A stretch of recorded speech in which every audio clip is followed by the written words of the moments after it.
समय पहले की बात है। हरियाली नगर नाम के गांव में दो जुड़वा भाई रहते थे। एक भाई का नाम राज और दूसरे का नाम वीर था। दोनों का चेहरा एक जैसा था, लेकिन स्वभाव एकदम विपरीत। राज सीधा साधा, ईमानदार और मेहनती था, जबकि वीर चालाक, स्वार्थी और धोखेबाज था।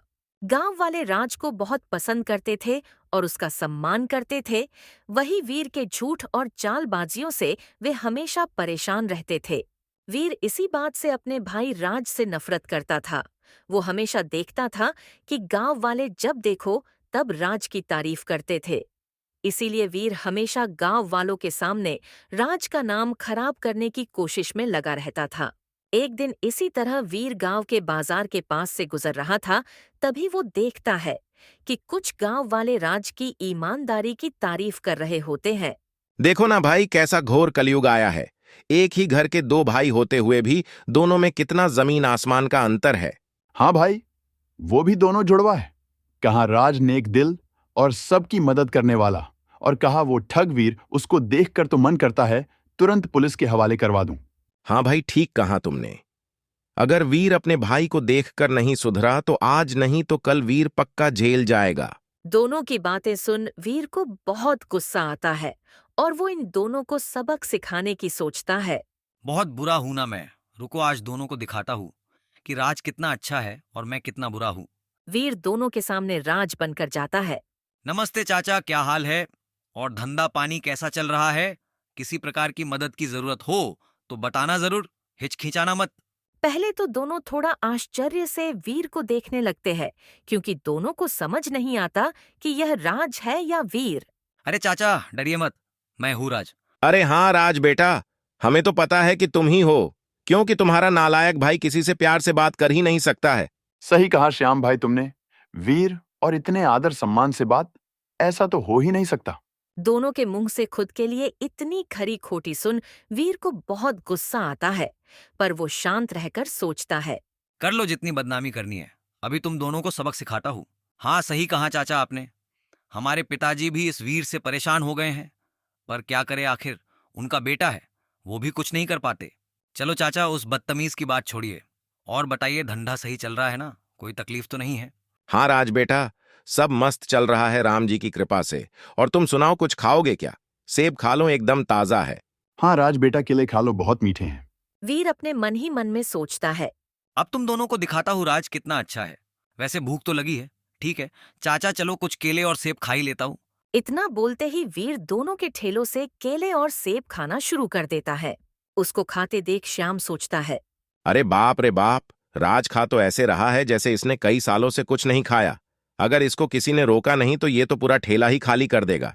वीर जो खाना शुरू करता है, दोनों के ठेले पर एक भी न तो केला छोड़ता है और न ही सेब। अब पेट भर गया। धन्यवाद चाचा, मजा आ गया। चलो चाचा, अब चलता हूँ, अभी सीमा मौसी के यहाँ भी जाना है खिचड़ी खाने। क्या कहा राज बेटा, तुम अभी और खाओगे? हाँ चाचा, सीमा मौसी के यहाँ पहुँचते पहुँचते तो सब हजम हो जाएगा। इतना बोलकर वीर वहां से निकलकर थोड़ी दूरी पर जाकर छुप जाता है। कमल और श्याम राज के बारे में बात कर ही रहे होते हैं, तभी वहां सच में राज आ जाता है। नमस्ते चाचा, और क्या हो रहा है? लगता है आज धंधा अच्छा हुआ है। दोनों के ठेले खाली हो गए हैं। राज को देख दोनों को लगता है यह वीर है। लो, अभी एक मुसीबत खत्म हुई नहीं थी, अब ऊपर से ये आ गया। श्याम काका की बात राज को कुछ समझ नहीं आती है। क्या हुआ काका? आप किस मुसीबत की बात कर रहे हो? कुछ नहीं, तुम ये बताओ कहाँ से शरारत करके आ रहे हो? नहीं काका, आप शायद कुछ गलत समझ रहे हो। ये मैं हूँ राज, वीर नहीं। मैं तो अभी घर से आ रहा हूँ। राज की ये बात सुन दोनों श्याम और कमल चौंक जाते हैं। क्या कहा तुमने? तुम राज हो तो वो कौन था जो अभी हमारे ठेले खाली करके गया है? राज समझ जाता है कि वीर श्याम और कमल काका के यहाँ कोई शरारत करके गया है, तभी दोनों इतने परेशान नजर आ रहे हैं। काका, ये सच में मैं हूँ राज। वो पक्का वीर होगा जो आपके यहाँ कोई शरारत करके गया है। बेटा, तुम शरारत की बात कर रहे हो? उसने हमारा पूरा ठेला ही खाली कर दिया खा खा कर। काका, पर आप लोगों को जब पता है कि वीर इतना मस्तीखोर है तो आपने उसे यहाँ खाने क्यों दिया? बेटा, हमारी मती मारी गई थी। उसकी भोली भाली बातों से हमें लगा कि वो तुम हो, तो हमने उसे कुछ खाने को कह दिया। हाँ बेटा, हमारे कहते ही फिर क्या था।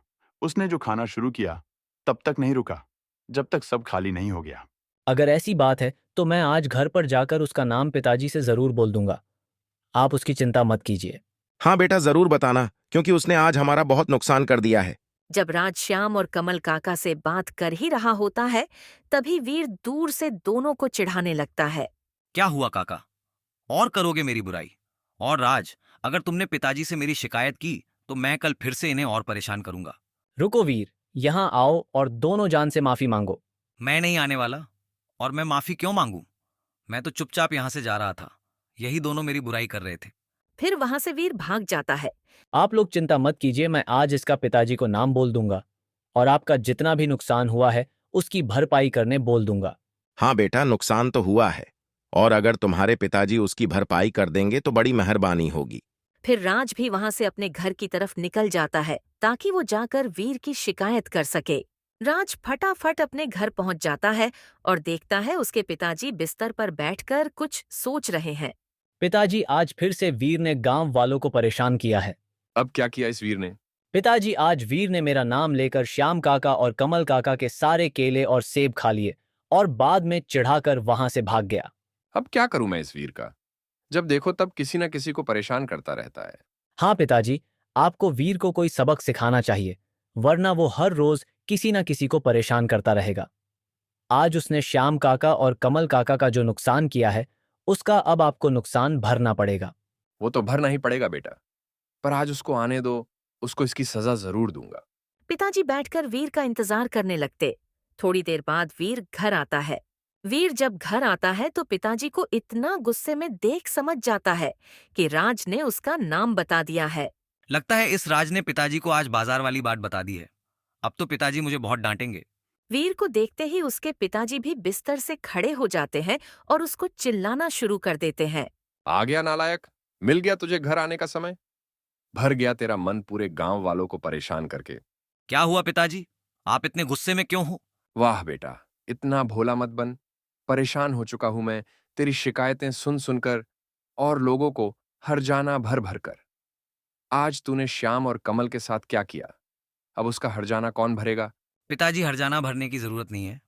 उसमें मेरी कोई गलती नहीं थी। वो दोनों मेरे बारे में गलत बातें कर रहे थे तो मैंने तो उनको सबक सिखाने के लिए ये सब किया था। बेटा, एक व्यक्ति अगर गांव का बोल देता कि तू गलत है तो मैं सोचता शायद वो गलत है, पर सारे के सारे गांव वालों को तेरी वजह से परेशानी है। जिसके मुंह से सुनो सब एक ही बात बोलते हैं। दोनों जुड़वा भाई हैं, परंतु राज कितना सीधा है और वीर कितना टेढ़ा। अब तू बता, मैं तेरी अकेले की बात मानूं या सारे गांव वालों की? पिताजी को इतने गुस्से में देख वीर समझ जाता है कि आज माफी मांगने में ही भलाई है। ठीक है पिताजी, अगर आपको लग रहा है मैं गलत हूं तो मुझे माफ कर दीजिए। अब से मैं किसी को तंग नहीं करूंगा। ये बात तू मुझे कितनी बार बोल चुका है, पर कभी अपनी बात पर अटल रहा है। सीख कुछ अपने भाई से। तेरे ही उम्र का है ना वो भी। वो तो नहीं करता किसी को तंग, उसकी कोई शिकायत नहीं करता, और नहीं तो गांव वाले उसकी तारीफ में कहते हैं कि बेटा हो तो राज जैसा। राज की इतनी तारीफ सुन वीर को और गुस्सा आने लगता है। वीर अपने मन ही मन में सोचता है। हाँ, मुझे पता है वो कितना भोला है, तभी तो मुझे फंसाने उसे मजा आता है। समय आने दो, उसे मैं अच्छा मजा सिखाऊंगा। क्या सोच रहा है? अगर अब मुझे तेरी एक भी शिकायत आई तो मैं तुझे तेरे छोटे चाचा के यहां छोड़ आऊंगा। वहां जब तेरे चाचा तुझे खेतों पर काम करवाएंगे तो तू लोगों को परेशान करना भूल जाएगा। पिताजी की ये बात सुन वीर समझ जाता है कि इस समय पिताजी की हाँ में हाँ करने में ही फायदा है। ठीक है पिताजी, अब से मैं किसी को परेशान नहीं करूंगा। चल ठीक है, आज तो माफ करता हूं, पर मेरी ये बात याद रखना, अगर किसी की शिकायत आई तो तू जाएगा छोटे चाचा के यहाँ। हाँ पिताजी, नहीं करूंगा किसी को भी परेशान। अगर करूंगा तो आपको जो सही लगे करना। पिताजी तो मान जाते हैं और वहां से चले जाते हैं, पर वीर के मन में राज के लिए गुस्सा कम नहीं होता है। वो किसी भी तरह राज से अपना बदला लेने की सोचता है। पिताजी से डांट खिलाकर राज को बहुत मजा आया है ना। अब देखो मैं उसे कैसे मजा चखाता हूँ। पर फिलहाल कुछ दिन थोड़ा शांत होना पड़ेगा, वरना पिताजी छोटे चाचा के यहाँ भेज देंगे। इस तरह कुछ दिनों तक वीर बिना किसी को परेशान किए गांव में घूमता रहता था। फिर कुछ दिनों बाद गिरिधर नाम का एक व्यापारी गांव में आता है, जिसे इस गांव में एक आभूषण की दुकान खोलनी थी और जिसे अपने लिए एक मेहनती और ईमानदार लड़का चाहिए था, जो उसके लिए उसके दुकान में काम कर सके। व्यापारी आते ही सबसे पहले गांव के मुखिया से मिलने जाता है ताकि वो उनसे गांव में दुकान खोलने की इजाजत ले सके। नमस्ते मुखिया जी, मेरा नाम गिरिधर है। मैं बगल वाले गांव से आया हूँ। मैं आपके गांव में आभूषण की दुकान खोलना चाहता हूँ। हाँ, क्यों नहीं गिरिधर बेटा, ये तो काफी अच्छा रहेगा। इससे तो हमारे गांव वालों को भी काफी फायदा होगा। हाँ तो मुखिया जी, मुझे गांव के बाजार में कोई जगह दिला देते तो काफी अच्छा होता। ठीक है, मैं तुम्हें गांव के बाजार में एक दुकान दिलवा देता हूँ। मुखिया जी, मुझे आपकी एक और मदद चाहिए थी। हाँ, बोलो ना बेटा, किस प्रकार की मदद की जरूरत है तुमको? मुखिया जी, आप मुझे दुकान के लिए जगह तो दिलवा रहे हो सके तो भरोसेमंद और मेहनती लड़का भी बता दीजिए जो मेरे दुकान में काम कर सके। ईमानदार और मेहनती शब्द सुनते ही मुखिया के दिमाग में राज का ख्याल आ जाता है। हाँ, क्यों नहीं बेटा, हमारे गांव में एक लड़का है राज नाम का, जो तुम्हारे दुकान पर काम करने के लिए सबसे अच्छा रहेगा। पर मुखिया जी, राज भरोसेमंद रहेगा ना काम करने के लिए, क्योंकि सोने चांदी के आभूषण के बीच काम करना है। हाँ बेटा, तुम उसकी फिक्र मत करो, पूरे गांव में उसके इतना भरोसेमंद लड़का तुमको नहीं मिलेगा।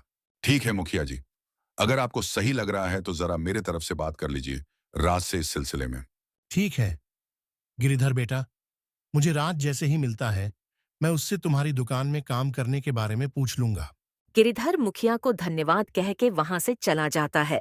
फिर क्या था, मुखिया गिरिधर के दुकान के बारे में बात करने बाजार की तरफ चला जाता है। जब मुखिया बाजार की तरफ जा रहा होता है, तभी वो वहां झाड़ के नीचे राज को बैठा देखता है।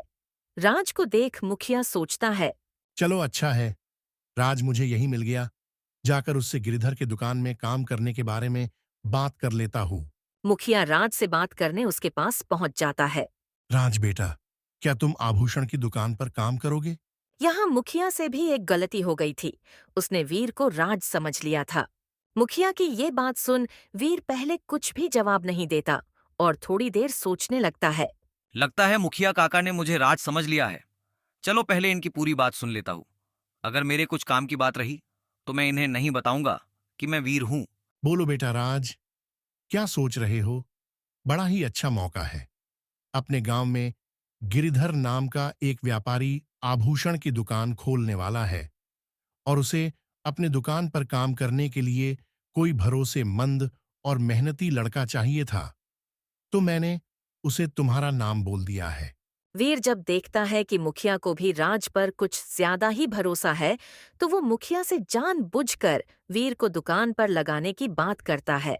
मुखिया काका, फिलहाल मेरी थोड़ी तबीयत खराब चल रही है। आप बोलो तो मैं वीर को बोल देता हूँ, वो आ जाएगा दुकान पर काम करने। नहीं बेटा, कहीं तुम पगला तो नहीं गए हो? गलती से भी उस वीर को मत बोल देना। उसके भरोसे तो मैं मेरे घर की बकरी को भी ना छोड़ूं, और तुम उसको आभूषण की दुकान पर काम पर लगाने बोल रहे हो। अपनी ऐसी बुराई सुन वीर को बहुत गुस्सा आता है, पर वो फिर भी कुछ नहीं बोलता। देखो बेटा राज, अगर तुम करना चाहते हो तो बोलो, वरना मैं किसी और को बोल देता हूं। देखो बेटा, आभूषण की दुकान है, यानी तुम्हें वो व्यापारी वेतन भी अच्छा देगा। इस समय वीर मुखिया को सबक सिखाने का सोचने लगता है। एक काम करता हूं, मैं अभी मुखिया काका को हाँ बोल देता हूं और राज को किसी तरह शहर भेज देता हूं। और जैसे ही व्यापारी के यहाँ काम पर जाऊंगा, उसके यहाँ से उसका सारा सामान लेकर भाग जाऊंगा। इससे मेरा भी फायदा हो जाएगा और जब पुलिस को बुलाया जाएगा तो पुलिस राज को पकड़ लेगी। और जब तक राज उनको सारी सच्चाई बताएगा, तब तक मैं गांव छोड़ कहीं दूर भाग जाऊंगा। ठीक है काका, मुझे मंजूर है। कब से जाना होगा दुकान पर? ये तो बड़ी अच्छी बात है बेटा। मैं आज उस व्यापारी को अपने गांव के बाजार में दुकान दिला देता हूं, तो तुम एक काम करना, तुम कल से उसके यहाँ काम पर चले जाना। ठीक है काका, मैं कल से दुकान पर काम करने चला जाऊंगा। पर मेरी आपसे एक अनुरोध है कि मैं दुकान पर काम करने वाला हूं, वो पिताजी से मत कहना। क्यों बेटा, तुम तो काम करने जा रहे हो, इसमें क्या छुपाना? नहीं काका, हमारे पिताजी हम बच्चों के काम करने के सख्त खिलाफ है। वो कहते हैं जब तक मैं काम कर रहा हूं तब तक तुम लोगों को काम करने की कोई जरूरत नहीं है। अगर ऐसी बात है तो मैं नहीं बताऊंगा, पर तुम कल से चले जाना याद से दुकान पर। ठीक है काका, मैं चला तो जाऊंगा, पर मैं उनको कैसे पहचानूंगा? तुम बस कल बाजार में चले जाना, वहां रामू चाय वाले के बगल वाली दुकान के पास खड़े हो जाना। बाकी मैं गिरिधर को बोल दूंगा तुम आने वाले हो, वो तुम्हें पहचान लेगा। ठीक है काका, तो मैं कल मिलता हूँ गिरिधर सेठ से। फिर वहां से मुखिया बाजार की ओर निकल जाता है, पर वीर वहीं बैठकर राज को गांव से बाहर भेजने की योजना बनाने लगता है। कल अगर मुझे व्यापारी के यहाँ राज बनकर जाना है तो मुझे राज को गांव से आज रात को ही बाहर भेजना पड़ेगा। और पिताजी भी आज घर पर नहीं है, तो उनको भी इस बारे में कुछ नहीं पता चलेगा। एक काम करता हूँ, राज को बोल दूंगा कि शहर वाले चाचा ने उसे बुलाया है। वैसे भी चाचा उसको बहुत मानते हैं, तो वो बिना हाना किए उनके यहाँ जाने तैयार हो जाएगा। हाँ, यही ठीक रहेगा। चलो, अब जल्दी जल्दी घर जाकर राज को चाचा के यहाँ भेज देता हूँ। वीर फटाफट घर पहुंच जाता है और जाते ही राज को शहर वाले चाचा के यहाँ जाने के लिए मनाने लगता है। राज, चलना हम शहर वाले चाचा के यहाँ जाके आते हैं। बहुत दिन हो गए उनके यहाँ हम नहीं गए। हाँ वीर, ये तो तूने सही कहा। हमें चाचा के यहाँ जाकर बहुत दिन हो गए हैं। मेरा तो ठीक है, पर तू तो चाचा का सबसे पसंदीदा भतीजा है। तुझे तो चाचा के यहाँ जाते रहना चाहिए। हाँ, पर पिताजी भी घर पर नहीं है। उनको बिना बताए कैसे चले जाएं? अरे तू उनकी फिक्र छोड़, चाचा के यहाँ ही जा रहे हैं ना। और वैसे भी चाचा के यहाँ जाने पर थोड़ी पिताजी चिल्लाएंगे। बात तो तेरी सही है। चल वीर, एक काम करते हैं, हम दोनों आज ही चाचा से मिलने शहर के लिए निकलते हैं। हाँ चलो, फटाफट तैयार हो जाओ। मैं भी तैयार हो जाता हूँ। राज जैसे ही तैयार होने जा रहा होता है, तभी वीर उसे रोक कर कहता है। अरे राज, एक छोटी सी दिक्कत है। क्या हुआ? अब क्या दिक्कत आ गई तुझे? भाई, मुझे कल थोड़ा बाजार में काम है। एक काम करते हैं, तू अभी निकल जा, मैं कल आ जाऊंगा। अगर ऐसी बात है तो एक काम करते हैं, दोनों कल साथ में निकल जाएंगे। राज की ये बात सुन वीर सोचता है। अगर ये कल तक यहाँ रुक गया तो मेरे सारे योजना पर पानी फिर देगा। नहीं भाई, तुझे रुकने की क्या जरूरत है। तू तो जानता है कि तू चाचा का सबसे प्रिय है। तुझे वो देखकर बहुत खुश होते हैं, तो तू आज चला जा। मेरा क्या है, मैं कल काम पूरा करते ही चाचा के घर के लिए निकल जाऊंगा। किसी तरह वीर बहला फुसला कर राज को आज के दिन ही चाचा के यहाँ निकलने तैयार कर लेता है। फिर क्या था, राज अपने सामान की बैग लेकर चाचा के घर के लिए निकल जाता है। चलो, राज तो गया। अब मैं कल राज बनकर व्यापारी के यहाँ का सारा सामान लेकर गांव छोड़कर भाग जाऊंगा। और राज्य के गांव लौटते ही पुलिस राज को पकड़ लेगी। फिर अगली सुबह वीर बाजार में जाकर रामू चाय वाले के दुकान के पास खड़ा हो जाता है। थोड़ी देर बाद गिरिधर व्यापारी वहां आता है और वीर को वहां खड़ा देख सोचता है, यही राज है। बेटा, क्या तुम्हारा नाम राज है? वीर उस व्यक्ति से राज का नाम सुन समझ जाता है कि यही है वो व्यापारी जिसके आभूषण की दुकान पर काम करने मुखिया काका राज को भेज रहे हैं। हाँ, मैं हूँ राज। और आप कहीं गिरिधर सेठ तो नहीं? हाँ बेटा, मेरा नाम गिरिधर है। मेरे बारे में तुम्हें मुखिया जी ने बोला होगा। हाँ, मुखिया काका ने बोला था कि तुम रामू चाय वाले के यहाँ खड़े रहना। गिरिधर सेठ जी आएंगे और मुझे उनके साथ जाकर उनकी आभूषण की दुकान में काम करना होगा। हाँ बेटा, मैं वही हूँ। क्या तुम तैयार हो मेरे दुकान पर काम करने? हाँ सेठ जी, मैं तैयार हूँ आपके आभूषण की दुकान में काम करने। बेटा, मुझे सेठ मत बोलो, तुम मुझे गिरिधर काका बोल सकते हो। ठीक है काका, चलिए दुकान पर चलते हैं। फिर क्या था, गिरिधर और वीर दोनों गिरिधर के दुकान पर पहुंच जाते हैं। वीर जब गिरिधर के दुकान में जाता है तो वहां की चकाचौंध देखकर हैरान रह जाता है और इतने सारे जवाहरात देख उसके मन का लालच और बढ़ जाता है। देखो बेटा, तुम्हें यही काम करना है।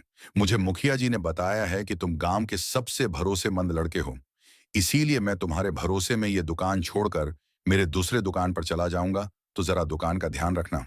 हाँ काका, आप चिंता मत कीजिए, मैं राज हूँ। इस गांव का सबसे ज्यादा ईमानदार और भरोसेमंद लड़का, तो आप बिना किसी चिंता ये दुकान मेरे भरोसे छोड़कर जा सकते हैं। ठीक है बेटा, तो मैं जा रहा हूँ मेरी दूसरी दुकान का जायजा लेने। जैसे मुझे वहां से समय मिलता है मैं यहाँ आ जाऊंगा। ठीक है काका, आप यहाँ की चिंता मत कीजिए, मैं दुकान का बरोबर ध्यान रखूंगा। गिरिधर उसकी ये बातें सुन निश्चित होकर वहां से चला जाता है। वाह, क्या नसीब चमकी है। अब मैं यहाँ का सारा सामान लेकर भाग जाता हूँ और मेरे बदले फंसेगा कौन? वो सबका चहिता राज। बहुत भरोसा है ना गांव वालों को उस पर। देखता हूँ आज के बाद कैसे करेंगे उसकी तारीफ। वीर फटाफट दुकान का सारा सामान एक बैग में भर लेता है। चलो, अब यहाँ से निकल जाता हूँ। कहीं गिरिधर काका आ गए तो मेरे सारे प्लान पर पानी फिर जाएगा। वीर वहां से जितना जल्दी हो सके निकल जाता है। वीर फटाफट गांव छोड़ने के लिए गांव के बाहर वाले बस अड्डे पर पहुंच जाता है। वीर जब वहां खड़े होकर बस का इंतजार कर रहा होता है, तभी वहां पास से मुखिया काका जा रहे होते हैं। वीर को वहां खड़े देख वो सोचते हैं राज है और वो उससे बात करने उसके पास चले जाते हैं। अरे राज बेटा, तुम यहाँ दुकान पर नहीं गए क्या? मुखिया को देख वीर की हवा निकल जाती है। अरे अब ये कहाँ से आ गया? एक काम करता हूँ, शहर वाले चाचा के यहाँ जाने का बहाना मार देता हूँ। जब राज आएगा तो वो भी तो यही बोलने वाला है। हाँ काका, शहर वाले चाचा के यहाँ जा रहा हूँ, थोड़ी इमरजेंसी आ गई है। मैं चाचा के घर से होकर आता हूँ, फिर दुकान पर चला जाऊंगा। ठीक है बेटा, जैसा तुमको सही लगे, पर अपना ध्यान रखना। मुखिया वहां से अपने गांव की ओर चला जाता है और वीर वहां बस का इंतजार करने लगता है। मुखिया टहलते टहलते जब बाजार की ओर जा रहा होता है, तभी वो गिरिधर व्यापारी से मिल राज की बात बताने की सोचता है। चलो, अब जब बाजार में आ गया हूं, तो गिरिधर से मिलकर बोल देता हूं, राज 2-3 दिन बाद दुकान पर आएगा। मुखिया जब गिरिधर की दुकान की ओर जा रहा होता है, तभी पीछे से उसे गिरिधर आवाज लगाता है। मुखिया जी रुकिए, जरा सुनिए तो। गिरिधर की आवाज सुन मुखिया रुक जाता है। अरे गिरिधर बेटा, मैं तुम्हारे पास ही जा रहा था। और मुखिया जी, मैं बस आपसे ही मिलने जाने वाला था। अच्छा हुआ आप मुझे यही मिल गए। हाँ बोलो ना बेटा, कुछ काम था क्या मुझसे? नहीं मुखिया जी, कुछ काम नहीं था, बस आपका धन्यवाद करना था। आपने मुझे इतनी जल्दी दुकान के लिए जगह भी दिलवा दी और वहां काम करने के लिए एक भरोसेमंद लड़का भी ढूंढ कर दे दिया। भरोसेमंद लड़के की बात सुनते ही मुखिया को राज की याद आ गई। अरे अच्छा हुआ बेटा, तुमने याद दिला दिया। वो राज 2-3 दिन बाद तुम्हारे दुकान पर काम करने आ जाएगा, तब तक तुम जरा संभाल लेना। उसके चाचा के यहाँ कोई इमरजेंसी आ गई है, तो वो वहीं गया है। मुखिया की ये बात सुनकर गिरिधर के पैरों के नीचे की जमीन खिसक जाती है। क्या कहा मुखिया जी आपने? पर राज तो सुबह से मेरी दुकान पर काम कर रहा था, फिर वो चाचा के यहाँ कब चला गया? ऐसे कैसे बेटा? मुझे वो अभी बस अड्डे पर मिला था और उसने मुझे बोला कि वो चाचा के यहाँ जा रहा है। मुखिया जी, मुझे तो दाल में कुछ काला लग रहा है। चलिए एक बार दुकान जाकर दुकान की खबर ले लेते हैं। हाँ बेटा, तुम्हारी बातें सुनकर तो मुझे भी कुछ गड़बड़ लग रही है। चलो चलते हैं। फिर क्या था, मुखिया और गिरिधर दोनों फटाफट से उसकी दुकान पर जाने के लिए निकल जाते हैं। पर जब दोनों उसकी दुकान पर पहुंचते हैं, तो दुकान की हालत देख चौंक जाते हैं। दुकान के सारे आभूषण वहां नहीं थे और राज भी वहां नहीं था। दुकान की ऐसी हालत देख गिरिधर सर पकड़कर रोने लगता है। मैं तो लुट गया, बर्बाद हो गया। ये कैसा भरोसेमंद लड़का था मुखिया जी तुम्हारा, जिसने मेरी दुकान के सारे आभूषण ही गायब कर दिए। अब आप बताओ मैं क्या करूं? बेटा, ऐसा नहीं हो सकता। राज ऐसा नहीं कर सकता। मुझे यकीन ही नहीं हो रहा है। मुखिया जी आपको विश्वास करना होगा, राज ही ने ये सब किया है। मैं सुबह सुबह ही उसे ये दुकान सौंप कर अपने दूसरे दुकान पर गया था। पर मैंने तो राज को बस स्टैंड पर देखा था। मुखिया जी आपने उसे बस अड्डे पर कब देखा था? बस अभी कुछ देर पहले। आपने उसे अभी देखा था, पर मैं उसे दुकान पर सुबह लाया था। यानी वो दुकान का सारा सामान लेकर गांव छोड़कर भाग गया। गिरिधर फिर से सर पकड़कर रोने लगता है और उसे रोते देख मुखिया उसे दिलासा देने की कोशिश करता है। अरे रो मत बेटा। अगर राज सही में सारे आभूषण लेकर भाग गया है, तो वो तुम्हारे रोने से नहीं वापस आ जाएंगे। मुखिया की बात सुन गिरिधर रोना बंद कर देता है। तो फिर आप ही बता दीजिए मैं क्या करूं? मुझे तो कुछ नहीं समझ रहा है। सबसे पहले तो एक काम करते हैं, राज के घर चलकर उसके पिताजी से बात करते हैं इस बारे में। फिर क्या था, मुखिया और गिरिधर दोनों फटाफट से राज के घर के लिए निकल जाते हैं। दोनों जब राज के घर पर आते हैं तो देखते हैं कि राज के पिताजी सो रहे होते हैं और उसको इतना शांति से सोता देख मुखिया जोर से चिल्लाता है। विकास उठ और देख, तेरे बेटे ने ये क्या कर दिया। उठ जल्दी। मुखिया के इतना जोर से चिल्लाने की वजह से राज के पिताजी विकास उठ जाता है। हाँ मुखिया जी बोलिए, क्या हुआ? इतने जोर से क्यों चिल्ला रहे हो? अब किस मुंह से बोलूं कि क्या किया है तुम्हारे लड़के ने?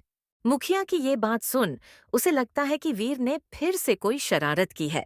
अब क्या कर दिया इस वीर ने? मुखिया जी मैं उसकी तरफ से माफी मांगता हूँ और जो कुछ हर्जाना है वो भी भरने को तैयार हूँ। इस बार वीर ने कुछ नहीं किया। जो भी किया सब राज ने किया है, और जो किया है उसका हर्जाना तो तुम शायद अपने सारी जमा पूंजी और अपना यह घर और खेती बाड़ी बेच दोगे तो भी नहीं भर पाओगे। क्या कहा आपने? राज ने कुछ किया है? मैं मान ही नहीं सकता हूँ। पहले मुझे भी यही लग रहा था कि राज ऐसा नहीं कर सकता है, पर मैं खुद अपनी आंखों से देखकर आ रहा हूं जो राज ने किया है। ऐसा क्या किया है राज ने मुखिया जी? बेटा, ये जो मेरे साथ खड़े हैं, इनका नाम गिरिधर है। इन्होंने आज ही हमारे गांव में आभूषण की दुकान खोली थी और मेरे बोलने पर उन्होंने राज को वहां काम करने रखा था और उसने आज ही दुकान से सारे आभूषण की चोरी कर ली और गांव छोड़कर भाग गया। पर यह कब हुआ? कल जब मैं सुबह अपने दोस्त के यहाँ जा रहा था, तभी तो राज मेरे साथ ही घर पर था। तभी तो उसने मुझे इस बारे में कुछ नहीं कहा। वो राज मुझे कल दोपहर को मिला था, तभी मैंने उसे इनकी दुकान पर काम करने का कहा था और राज ने मुझे तुम्हें ये बात बताने से मना किया था। पता नहीं मुखिया जी, पर मैं आज सुबह ही आया हूँ दोस्त के यहाँ से। पर जब मैं आया तो घर पर ना तो राज था और ना ही वीर। आने दो उसे घर पर। अगर उसने सच में ये किया है तो उसको मैं खुद पुलिस वालों के हवाले कर दूंगा। कहाँ से दोगे उसे तुम पुलिस वालों को? वो तो गांव छोड़कर भाग गया। क्या कहा आपने? राजगांव छोड़कर भाग गया? अब यह कब हुआ? जब मैं सुबह गांव के बाहर वाले बस अड्डे से गुजर रहा था, तभी मैंने उसे वहां देखा था, बस का इंतजार करते हुए। तो आपने उसे तभी क्यों नहीं पकड़ लिया? तब तक मुझे भी ये सब नहीं पता था। मुझे भी ये गांव में आकर पता चला। पर कम से कम आपने उसे पूछा तो होगा कि वो कहाँ जा रहा है। हाँ, मैंने पूछा था उसे, तो उसने मुझे कहा कि वो शहर वाले चाचा के यहाँ जा रहा है। उनके यहाँ कुछ इमरजेंसी आ गई है। क्या कहा भैया के यहाँ इमरजेंसी? रुको, मैं अभी उनको फोन करके पूछता हूँ कि राज वहां आया है क्या। विकास तुरंत अपने भाई के यहाँ फोन लगाता है और राज के वहां होने की बात सुन वो गुस्सा हो जाता है और उसे जल्द से जल्द घर भेजने कहता है। क्या हुआ विकास? सही थे ना हम? वो तुम्हारे भाई के यहाँ है ना? हाँ मुखिया जी, वो है तो वहीं पर। मैंने उसे बुला लिया है। उसके आते ही सब दूध का दूध और पानी का पानी हो जाएगा। हाँ बेटा, हमें भी उसका ही इंतजार है। देखते हैं वो आता भी है या नहीं। राज का इंतजार करते करते रात हो जाती है और अब गिरिधर के सब्र का बांध टूट जाता है। मुखिया जी, मुझे नहीं लग रहा अब वो आएगा। जिसने इतने सारे आभूषण की चोरी की हो वो लौट कर आए। इतना बड़ा बुद्धू भी कोई हो सकता है क्या? नहीं, मुझे उम्मीद है राज आएगा। मेरा बेटा ऐसा नहीं कर सकता। मुझे उस पर खुद से ज्यादा भरोसा है। देखिए भाई, मैं आपका भरोसा लेकर क्या करूंगा? मुझे मेरे आभूषण चाहिए। हाँ गिरिधर सेठ, इतनी देर रुके हो, थोड़ी देर और रुक जाओ। मुझे पूरा यकीन है राज आएगा। हाँ गिरिधर बेटा, जब इतना रुके हो तो थोड़ी देर और रुक जाओ। विकास, एक काम कर, अपने भाई के यहाँ फोन करके देख राज वहां से निकला या नहीं। जी मुखिया जी, अभी करता हूँ। विकास जब अपने भाई को फोन करता है तो वो कहता है कि राज तो उसी समय निकल गया था। क्या हुआ बेटा? क्या कहा तुम्हारे भाई ने? मुखिया जी, भैया तो कह रहे हैं कि राज तो मेरे फोन करते ही निकल गया था। तो अब तक क्यों नहीं आया? कहीं भाग तो नहीं गया? मुखिया जी, आपको अभी भी लग रहा है? मैं आपको कब से कह रहा हूं कि वो अब नहीं आने वाला है। हमें अब पुलिस में जाकर उसकी रपट लिखवानी पड़ेगी। पुलिस का नाम सुनकर तो विकास की हालत खराब हो जाती है। नहीं गिरिधर सेठ, ऐसा मत कीजिए। मुझे थोड़ा और समय दीजिए। मैं किसी भी तरह खुद उसे ढूंढकर कल सुबह तक आपकी दुकान पर ले आऊंगा। नहीं, मैं अब और नहीं रुक सकता। मुझे किसी भी तरह मेरे आभूषण चाहिए। मैं तो जा रहा हूं पुलिस के पास। विकास मदद के लिए मुखिया काका से निवेदन करने लगता है। काका, अब आप ही सेठ को समझाइए और मुझे कल सुबह तक का समय दिलवा दीजिए। मैं कहीं से भी ढूंढकर राज को इनके सामने ले आऊंगा। हाँ गिरिधर बेटा, तुमने अब तक इंतजार कर लिया है, तो बस कल सुबह तक का इंतजार कर लो। अगर कल सुबह तक राज नहीं आया तो मैं खुद तुम्हारे साथ पुलिस के पास चलूंगा। गिरिधर मुखिया की बात मान जाता है। ठीक है मुखिया जी, मैं आपकी बातों का लिहाज कर रहा हूं और कल सुबह तक का इंतजार करता हूं। अगर कल सुबह राज नहीं आया तो मैं पुलिस के पास चला जाऊंगा। गिरिधर वहां से गुस्से में चला जाता है। बेटा, गिरिधर को बोल तो दिया है, पर तुम कहाँ से ढूंढ कर लाओगे राज को? पता नहीं मुखिया जी, पर मैं क्या करता। मुझे अभी के लिए जो सही लगा वो किया।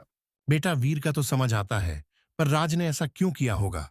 मुखिया के मुंह से वीर का नाम सुनकर विकास को वीर की याद आती है। मैं तो भूल ही गया था। कल से राज के साथ साथ वीर भी गायब है। मुझे दाल में कुछ काला लग रहा है। किसी तरह राज घर आ जाए बस। बेटा, मैं भी अब घर जा रहा हूं। बस भगवान से ये दुआ करना कि राज किसी भी तरह सुबह तक आ जाए, क्योंकि उसके आने के बाद ही जान पाएंगे कि दाल में क्या काला है। ठीक है मुखिया जी। फिर मुखिया वहां से चला जाता है और विकास परेशान होकर वहीं बैठ जाता है। हे भगवान, किसी भी तरह सुबह तक राज को घर पहुंचा दो। मुझे उसके ऊपर लगे इन झूठे आरोपों को दूर करना ही पड़ेगा। यहाँ विकास अपने बच्चों के लिए परेशान था और वहाँ वीर गांव से दूर इतने सारे आभूषण को पाकर बहुत खुश था। दोस्तों, आप लोगों को क्या लगता है, राज सुबह तक अपने गांव पहुंच पाएगा? और वो अपने चाचा के यहाँ से निकल चुका था, तो वो अब तक गांव क्यों नहीं पहुंचा? क्या वीर कभी पकड़ा जाएगा या चोरी का सारा इल्जाम राज के ऊपर लग जाएगा? इन सारे सवालों का जवाब आप लोगों को अगले भाग में मिलेगा, तो जल्द से जल्द हमारे इस चैनल को सब्सक्राइब कर ले, ताकि आप भी जान पाए कि धोखेबाज जुड़वा भाई के कहानी का अंत कैसे होगा।